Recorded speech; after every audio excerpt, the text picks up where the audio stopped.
நீங்கள் பார்த்துக் கொண்டிருப்பது உங்கள் விஜய். நான் இந்த வீட்டை விட்டு போறேன்னு சொன்ன உடனே யாரும் நிம்மதி அடைய வேண்டாம், தப்பிச்சிட்டோன்னு நினைக்க வேண்டாம். நான் போனதுக்கு அப்புறம் இங்க ஒரு பெரிய பூகம்பம் வர காத்துக்கிட்டு இருக்கு. நான் மட்டும் இல்ல, இந்த வீட்ல இருந்து இன்னும் வேற யாரெல்லாம் போறாங்கன்னு பாத்துக்கிட்டே இரு. ஐயோ பிரியா, பிரியா விடி போ.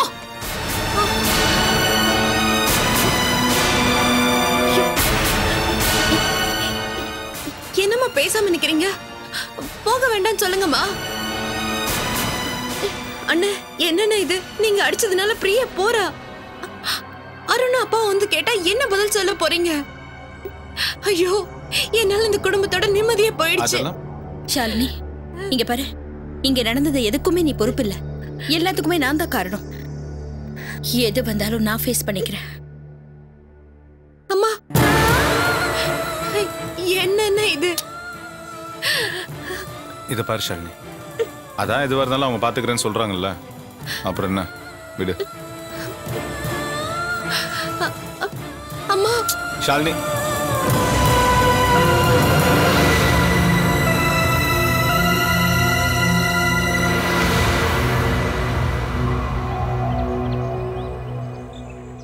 நீ வீட்டை விட்டு வந்து இவ்வளவு நேரம் ஆச்சு.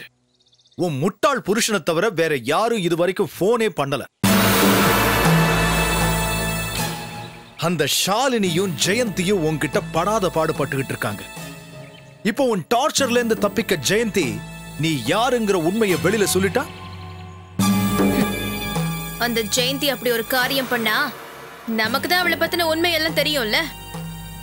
உன்னோட மாமா விஷயத்தை வெளியே சொல்ல வேண்டியதா? நான் எதுக்கு பண்ணோம்? அப்படி பண்றதுனால நமக்கு என்ன லாபம்? ரெண்டு பக்கமும் நஷ்டம் தான். ஜெயந்தியோட வாழ்க்கையை நாசமாக்குறதுல என்னோட லட்சியம். அவ வயித்துல பிறந்த முதல் குழந்தை என் மாமனோட வாரிசை கண்டுபிடிச்சு அழிக்கணும். என் மாமனோட சொத்துக்கு நான் வாரிசாகணும். அதான் என்னோட லட்சியம். அது மட்டும்தான் என்னோட லட்சியம். ஏய் யாரு? உன் புருஷனா? கார்த்திக், அந்த கர்னல் போன் பண்ண. அட்டெண்ட் பண்ணாத. வேணாம், அட்டெண்ட் பண்ணாத. ஏன் என்னாச்சு? இப்பதானே ஃபர்ஸ்ட் டைம் பண்றாரு. எடுக்காத. பிரஷர் அதிகமாகட்டும்.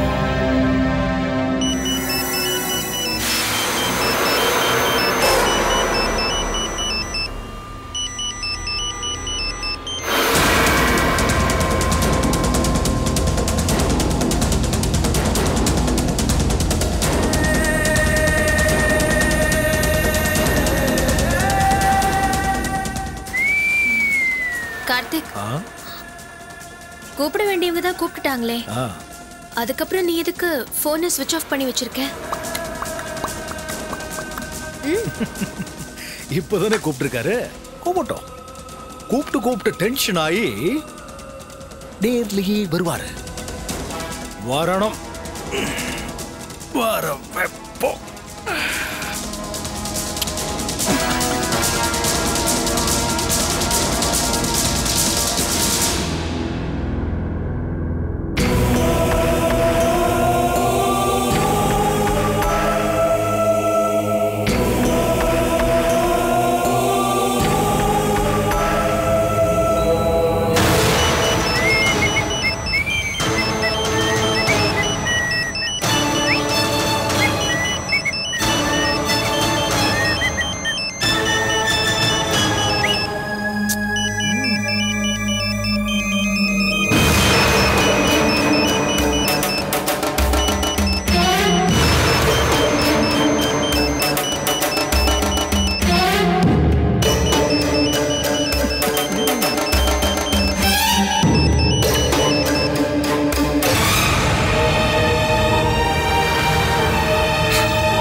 இல்லையேப்பா, இன்னும் வரல.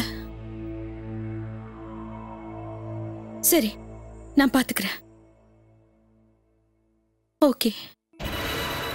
ஜெயந்தி, போன்ல யாரு? குமாருங்க. அருண் வந்துட்டானான்னு கேட்டான். அருண் ரொம்ப அப்செட்டா இருக்கானா. ஜெயந்தி, என்ன நடக்குது இங்க? நான் டெல்லியில இருந்து வரதுக்குள்ள வீட்டுக்குள்ள இவ்வளவு பெரிய பிரச்சனை. ஏற்கனவே நீ மூஞ்ச 3 தூக்கி வச்சிருக்க, 10க்கு உன் பையன் வந்து சேர்ந்துக்குவான்.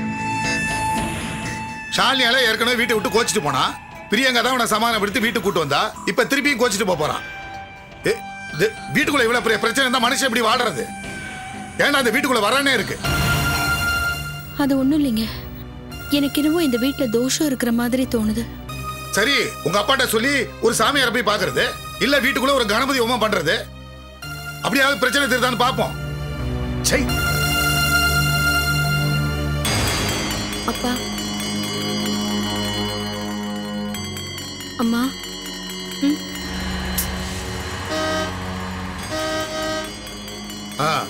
உன் பையன் வந்துட்டான், வந்து கேள்வி கேட்பான், பதில் சொல்லு. சரி, நிம்மதியெல்லாம் போச்சு. பிரியா, பிரியா,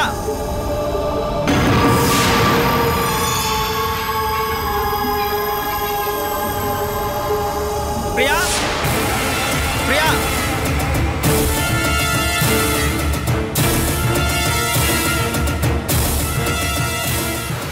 பிரியாங்க, உங்களை தான் கேட்கிறேன். பிரியா எங்க?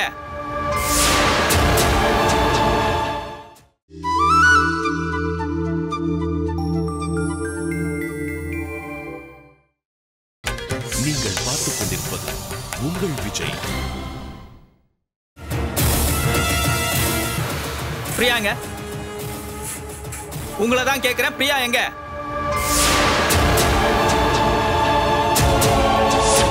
அம்மா, பிரியா எங்க? அவ சொன்ன மாதிரி செஞ்சிட்டாளா? இந்த வீட்டை விட்டு போயிட்டாளா? உன் சந்தோஷத்துக்காகவும் நிம்மதிக்காகவும் தானே அவளை நான் இங்க விட்டுட்டு போனேன். அவளை சமாதானப்படுத்த சொல்லி போன்ல சொன்னேன்ல. வீட்டு விட்டு போறத பாத்துட்டு இருந்தியா? அருண், போதும். என்னப்பா, என்னப்பா இதெல்லாம்? நீ இதெல்லாம் வேடிக்கை பார்த்துட்டு இருந்தியா? டேய், நான் காலையில டெல்லியில இருந்து வந்ததுக்கு அப்புறம் தான் விஷயமே தெரியும். டேய், அது மகேஷ் மாமா. மகேஷ் மாமாக்கு அவளுக்கு அட்வைஸ் பண்றதுக்கு திட்டுறதுக்கு எல்லா உரிமையும் இருக்கு. அதை விட்டுட்டு ஏன் பொண்ணாட்ட கை நீட்டி அடிக்கிறதுக்கு அவர் யாரு? டேய், கொஞ்சம் பொறுமையா இருடா. நான் என்ன சொல்ல வரேன்னு முதல்ல கேளு. இப்ப நான் என்ன சொல்ல வரேன்னா, நிறுத்துப்பா. நீதாம்மா சொல்லணும், நீதான் சொல்லணும். என் பொண்டாட்டியை கை நீட்டி அடிக்கிறதுக்கு அவர் யாரு? அருண் சொல்றது அவருக்கு யார் அந்த உரிமையை கொடுத்தது? ஒரு ஆம்பளை இந்த வீட்டுக்குள்ள பூந்து என் பொண்டாட்டியை கை நீட்டி அடிச்சிருக்காரு. அதை நீங்க எல்லாரும் நின்னு வேடிக்கை பார்த்திருக்கீங்க. உங்க எல்லாராலையும் மன நிம்மதியா போச்சு. கேட்டில்ல? அவன் சொன்னதெல்லாம் கேட்டில்ல? மனுஷனுக்கு பிரச்சனை இருக்கலாம், பிரச்சனையே வாழ்க்கையா இருந்தா என்ன பண்ண முடியும்?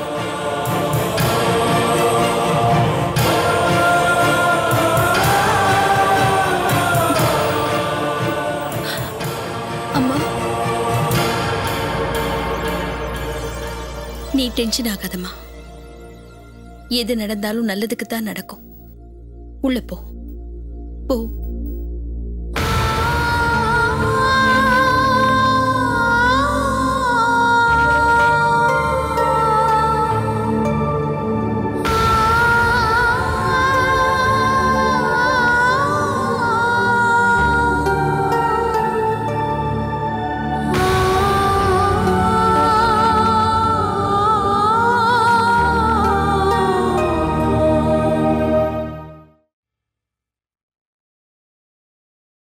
அப்படி ஒரு சம்பவம் நடக்கும்போது பிரியங்கா மனசு சங்கடப்படுற மாதிரி நீங்க வார்த்தைகளை யூஸ் பண்ணிருக்கலாம்.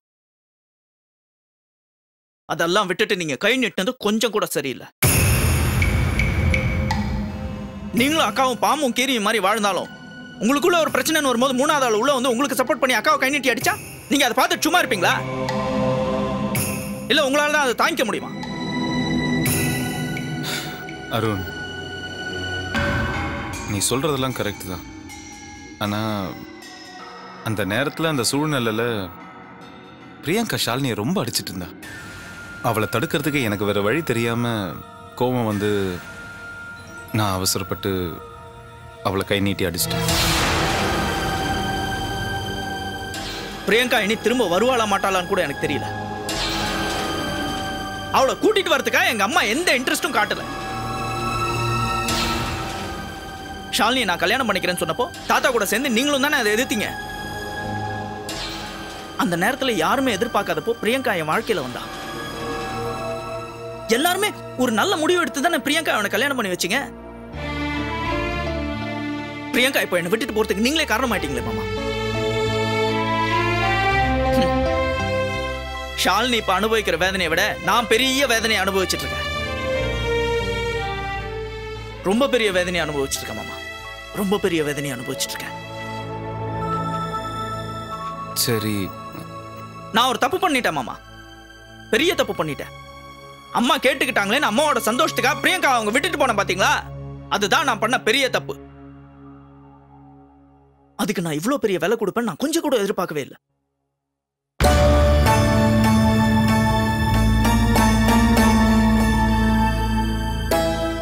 அம்மாவும் அக்காவும் ஷாலினி எவ்வளவு கொடுமைப்படுத்திருக்காங்க. ஆனா பிரியங்கா அந்த அளவுக்குலாம் எதுவுமே செஞ்சிருக்க மாட்டா.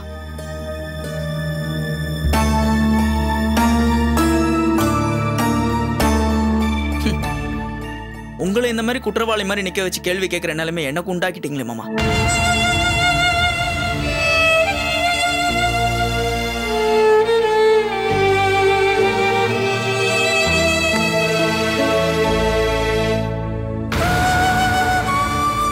அருண், நான்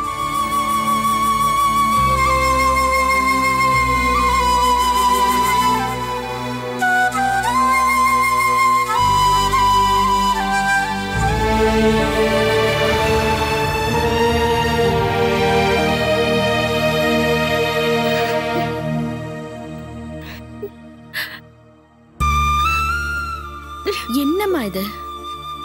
நீ எதுக்கு இப்படி அழுதுகிட்டு இருக்க? உன் மேல எந்த தப்பும் இல்ல. யாரும் உன்னை கேள்வி கேட்க மாட்டாங்க.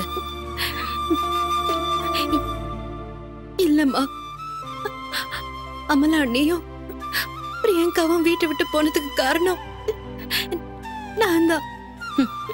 அவங்க வெளியே போனாங்கன்னா அவங்க குணம் சரியில்லை. அதுக்கு நீ என்ன பண்ணுவ? நீங்க இப்படி சொல்லி என்ன சமாதானப்படுத்தலாம். ஆனா அருணோட வேதனைக்கு காரணம் நான் தான். என்னாலதான் எல்லாமே எனக்குள்ள அந்த குற்ற உணர்ச்சி இருக்கு. ஷாலினி, அருண் பிரியங்காவை தப்பா புரிஞ்சுக்கிட்டு இருக்கான். அவன் நல்லவன் நினைச்சு நேசிச்சுக்கிட்டு இருக்கான். அவளோட சரியான குணம் அவனுக்கு தெரிஞ்சா தூக்கி போட்டு மிதிச்சிடுவான். அவ கூட ஒரு நாளும் வாழ மாட்டான்.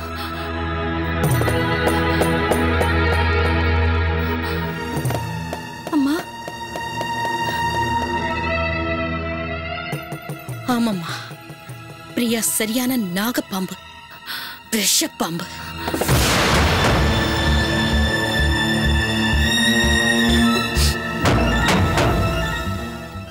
ஏமா, பிரியங்காவை பத்தி உங்களுக்கு நல்லா தெரிஞ்சிருந்தோம் நீங்க ஏன் வெளியே யார்கிட்டயும் சொல்ல மாட்டேங்கிறீங்க?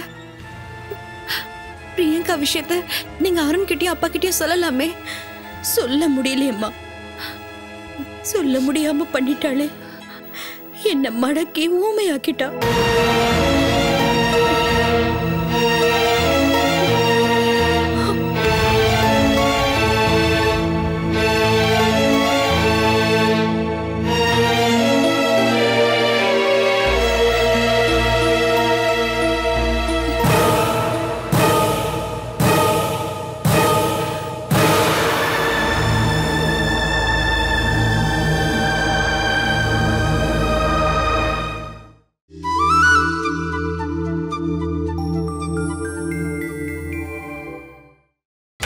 நீங்கள் பார்த்துக் கொண்டிருப்பது உங்கள் விஜய்.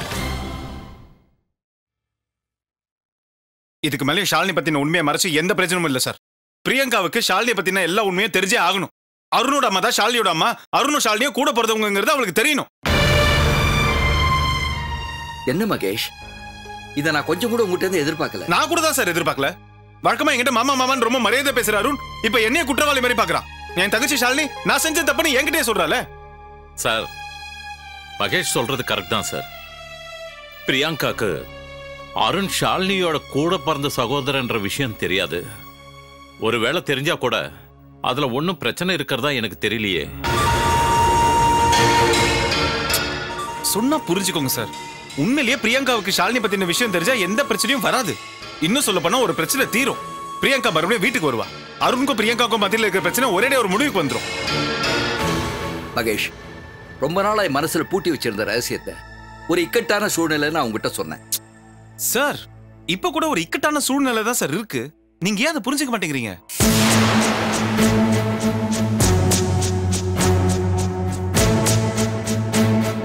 சார், நீங்க எதுக்கு பயப்படுறீங்கன்னு எனக்கு புரியுது சார்.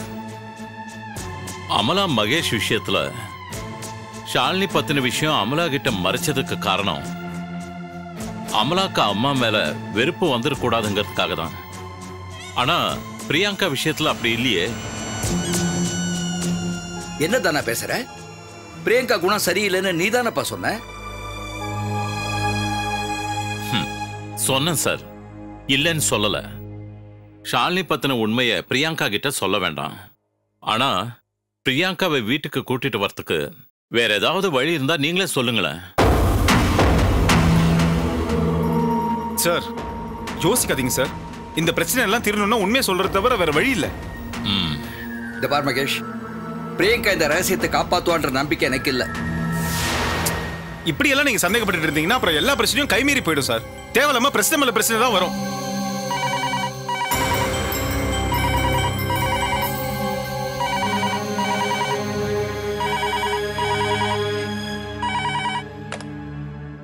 ஹலோ சார், நான் பிரபாகர் பேசுறேன். சொல்லுங்க மாப்பிள. சார், பிரியங்கா பத்தி ஏதாவது நியூஸ் தெரிஞ்சதா சார்? இது வரைக்கும் எதுவும் தெரியல மாப்பிள. இல்ல சார், அருண் ரொம்ப டென்ஷனா இருக்கான். இந்த பிரச்சனைக்கெல்லாம் சீக்கிரம் ஒரு முற்றுப்புள்ளி வைக்கணும் சார். கவலைப்படாதீங்க மாப்பிள, நாங்க நேர்ல வரேன். சரி சார்.